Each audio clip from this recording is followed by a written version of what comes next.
Hello everyone. इस video में हम देखेंगे आज जो क्लास 7th का मैथमेटिक्स का जो एग्ज़ाम हुआ है उसकी पॉसिबल आंसर की।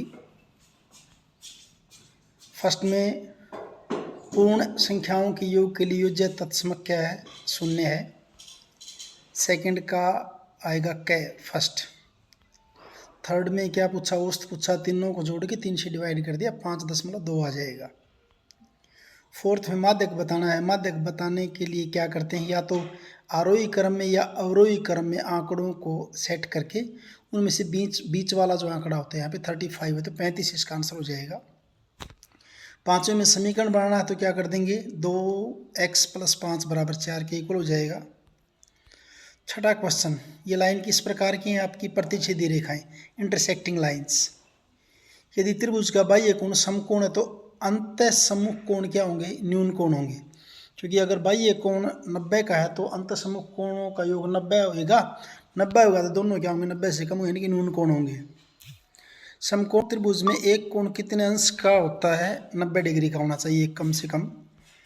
9वें का उत्तर आएगा आपका, हम किसी केक का 150% भाग खा सकते हैं। ये गलत है इसके अंदर। और 10वें का आ जाएगा 65% ख। 11वें के अंदर बहुलक सदैव आंकड़ों से दी गई एक संख्या होती है, सत्य है। क्या दो अधिक कोण एक दूसरे के पूरक हो सकते हैं, नहीं हो सकते। फिर 13वां, क्या ऐसा त्रिभुज संभव है जिसके तीनों कोण 60 डिग्री से कम हो, ऐसा भी नहीं हो सकता क्योंकि उनका जोड़ फिर 180 से कम हो जाएगा। 14वें में समीकरण बनानी है और बन जाएगी कि आपकी -3x + 11 = 32। मूलधन निकालने के लिए क्या करेंगे, ब्याज गुणा 100 बटा दर गुणा समय। और -3 बटा -5 क्या होगी, आपकी एक धनात्मक परिमेय संख्या होगी। 17वें का उत्तर क्या हो जाएगा, जब आधार एक जैसे हों तो शक्तियाँ जुड़ जाएंगी। -4 की शक्ति 120। वर्त में कितनी सममितीय रेखा होती है, इनफाइनाइट, असंख्य। कौन सी संख्या मानक रूप में है, तो कै आ जाएगा। मानक रूप में क्या होता है, जब दशमलव से पहले एक ही अंक होना चाहिए।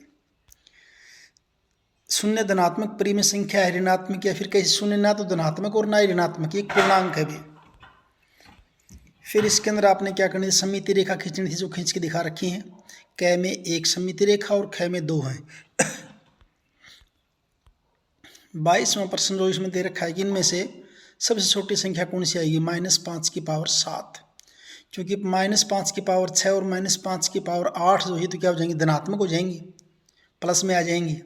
तो ये माइनस में रहेगी तो सबसे छोटी संख्या हो जाएगी। 23वें में जो घटा करके दिखानी थी साइड में कर रखी है, ये घटा कर रखी है यहाँ पे, ये देख लेना। 24 में फिर जो थोड़ा एरो लगा के यहाँ पे बता रखा है, इसकी वैल्यू निकालोगे तो ये बन जाएगी आपकी -13। 25 में थोड़ी सी फिगर बनने में कुछ इस टाइप की फिगर होनी चाहिए थी। ये 4 क्या दिखने चाहिए आपको, अर्धवृत्त दिखाई देने चाहिए। और क्योंकि व्यास अगर किसी भी एक अर्धवृत्त का अगर 14 है तो त्रिज्या 7 हो जाएगी। तो फिर अर्धवृत्त की क्या बन जाएगी, पूरे वृत्त की 2 पाई r, अर्धवृत्त की 2 से भाग कर दिया और गुणा 4 कर दिए, तो सॉल्यूशन निकाल दिया इसका। फिर 26वें के दोनों के सॉल्यूशन कर रखे हैं, अलग अलग दिखा रखा है इसमें। 27वें में जो है ना 2 वर्ष बाद मिश्रधन, तो ब्याज कैसे निकालेंगे, मूलधन गुणा दर गुणा समय बटा 100, काटने के बाद 1000 रुपये आ जाएगा। और मिश्रधन क्या बनेगा, 10,000 में ब्याज को जोड़ दिया, 11,000 ब्याज हो जाएगा। एक ऐसा पूर्णांक युग्म जिसका योग -7, -3 और -4 हो जाएगा। एक समबाहु त्रिभुज की समबाहु त्रिभुज नहीं, एक समबाहु की प्रत्येक भुजा 2.5 सेंटीमीटर है, परिमाप 12.5। भुजा कितनी होंगी, तो परिमाप को जितनी एक भुजा उससे डिवाइड कर दी तो 5 भुजाएं आ जाएंगी इसकी। 30वें में पहले माध्य निकाल दिया, सभी आंकड़ों को जोड़ के 11 से डिवाइड कर दिया, माध्य हो जाएगा 39। फिर जो आपका माध्य निकालने के लिए पहले इनको आरोही क्रम में जचा दिया, बीच वाला आंकड़ा इसके अंदर 15 आता, 15 आता, मीडियन यानी कि माध्य 15 हो जाएगा। फिर बहुलक जो सबसे ज़्यादा बार आया 15 आया, तो बहुलक भी क्या हो जाएगा आपका 15 हो जाएगा। उसके बाद ये 31वां दे रखा है, तो राजू की आयु x मान ली, पिता की आयु क्या हो जाएगी, 3x + 5 हो जाएगी। पिताजी की 44 है तो 3x + 5 = 44। सोल्व कर देंगे, x = 13 हो जाएगा, तो राजू की आयु कितनी हो जाएगी, 13 वर्ष हो जाएगी। अब देखिए वो एंगल वहाँ 57 का दे रखा है, तो एंगल 1 जब मैंने इसको लिख दिया तो एंगल 1 भी कितने का हो जाएगा, 57 का, शीर्षाभिमुख कोण।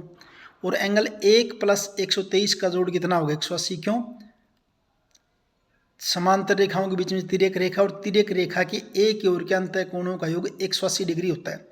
इसलिए कोण एक कैलकुलेट करोगे आप यहाँ से 180 कर दिया, आगे सोल्व नहीं किया, थोड़ा सा रह गया। तो कोण एक बराबर क्या बन जाएगा फिर आपका 180 माइनस 57 बराबर कितना हो जाएगा आपका 23 हो जाएगा।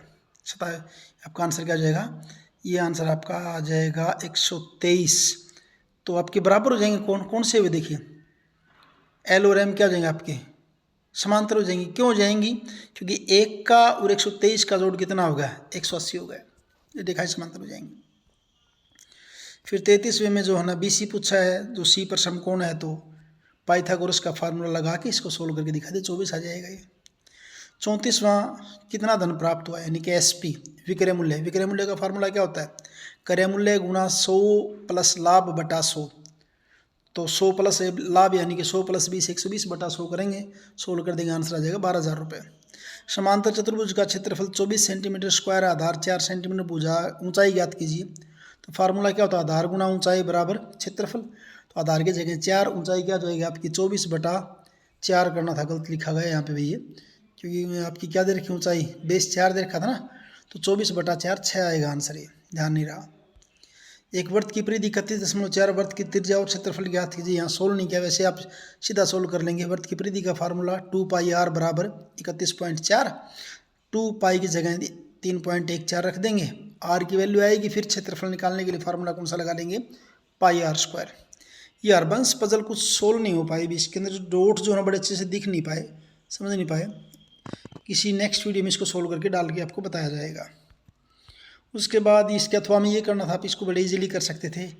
x बराबर 3 दे रखा था और a बराबर -1 दे रखा था, और क्या आपका 3a plus 5 -8a plus 1 -2b। तो यहाँ पे x तो कहीं दिख ही नहीं रहा, या तो इसमें भी कुछ बचा हुआ वैल्यू रख के सोल्व करके दिखा रखा आपको। x यहाँ पे दिख नहीं रहा, कुछ ना कुछ स्टेटमेंट में इस इक्वेशन में रह गया होगा कुछ। फिर आपका ये 38वां सोल्व कर रखा है। उसके बाद ये 39 जो क्वेश्चन है उसको सोल्व कर रखा है, 39 को कर रखा है। और फिर 40वां 5 नंबर का बड़ा इजी सा क्वेश्चन है। सारे एंगल कितने हो जाएंगे 70 के हो जाएंगे। रेखाएं समांतर हैं तो संगत कोण क्या होते हैं, समान होते हैं।